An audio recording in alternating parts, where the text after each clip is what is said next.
push that rock with some math. Let's do one more example where we use L'Hopital's to determine a limit. With this function here, clearly we cannot apply L'Hopital's because we do not have a ratio of functions. We don't have an f over a g. But we do have a situation where we get an indeterminate. See, if I put, we're looking at, as the x values go to 0 from the right, well, the tangent wave is clearly going to 0. Looks like so. These pi halves and negative pi halves, we have asymptotes. But as we go to 0 from the right, the function is headed towards 0. And of course, x, which, that's just the linear function like this, as x goes to 0 from the right, this graph is going to 0. So this is an indeterminate power. You may have learned the rule that b to the 0 equals 1, but that rule says that b is not 0. Okay, so for any non-zero number to the 0 power, you get 1, but this is a 0 number. So this is an indeterminate power. Now, what we want to do is do L'Hopital's, but we don't have a ratio of limits. A limit of a ratio. So what we're going to do is just examine this function and then take the natural log of both sides.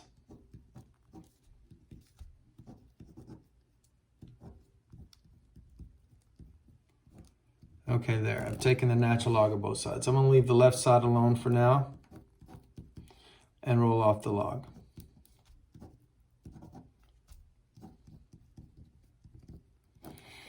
I still don't have a ratio, so I will change this to the natural log of tan divided by 1 over x, because dividing by 1 over x is the same as multiplying by the reciprocal x. And now I'm ready to take the limit as x goes to 0 from the right of the left side and the right side. Now,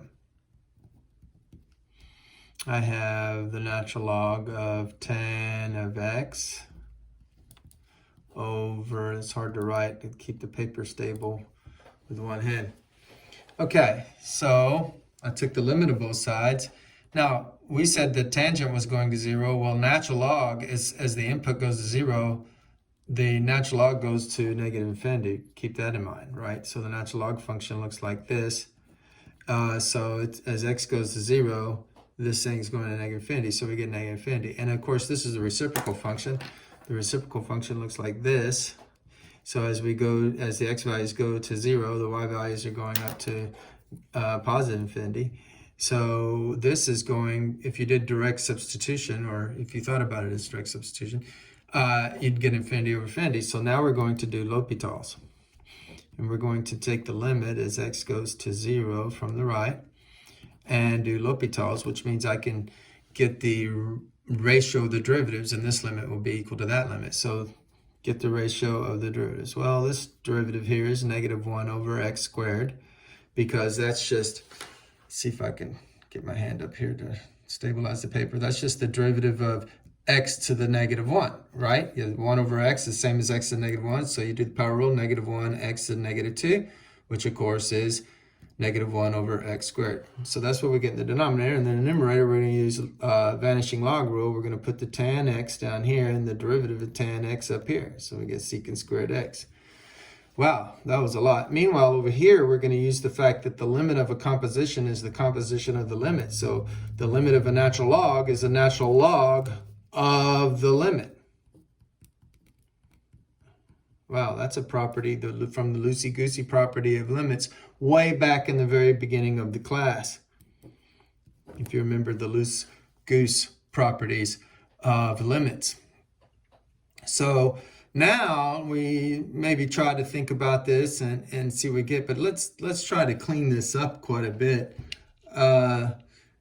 Let's see, that numerator, that's really 1 over cos squared x being divided by tan x. So I have 1 over cos squared x being multiplied by the reciprocal, which is cotan. But cotan of x is cosine over sine.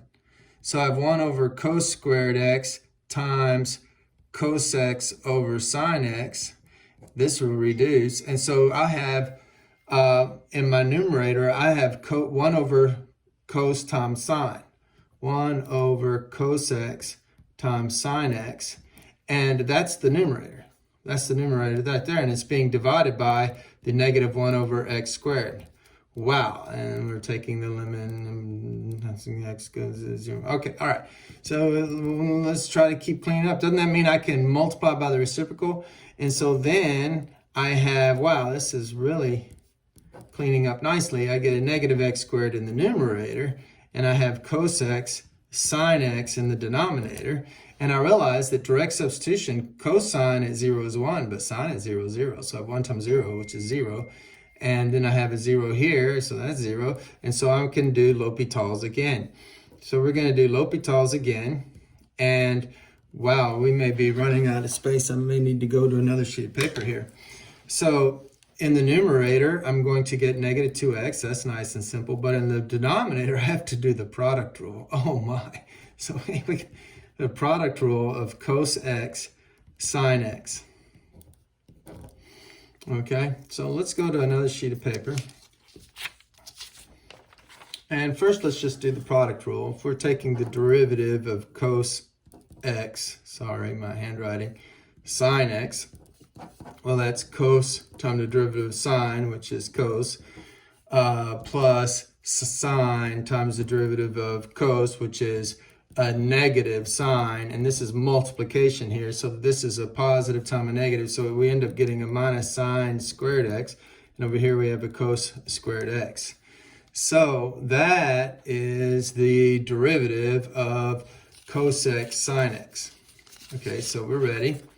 So remember what we had.